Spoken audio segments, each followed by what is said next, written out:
Hi Banggood. So as requested, here's a video of the fault with the Eachine QX65 mini drone that I bought from you and ordered on the 21st of March 2018.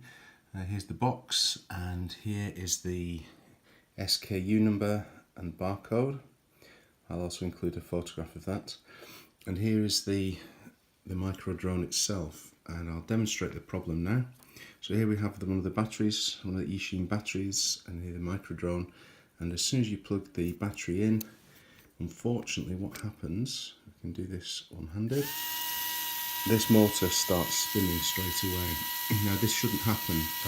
None of the motors should spin until the device is connected to the radio transmitter and armed. No matter what I do, it just continues to spin at a high speed.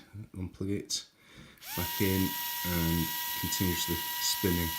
So to my mind, there is a problem with the flight controller board or the ESC. Doesn't actually look to be any damage, but of course these are very small devices.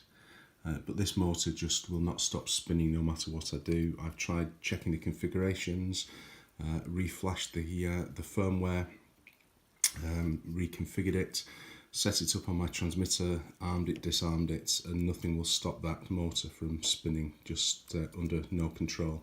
So there's obviously a problem with either the ESC or the flight controller. Either way, it needs replacing. So hopefully this video is everything that you need to make a decision on how to proceed. I'll just show you one more time. There we go, spinning again as soon as the battery's plugged in. So there's nothing you can do to stop this spinning, so it's faulty. So look forward to hearing from you. Thank you.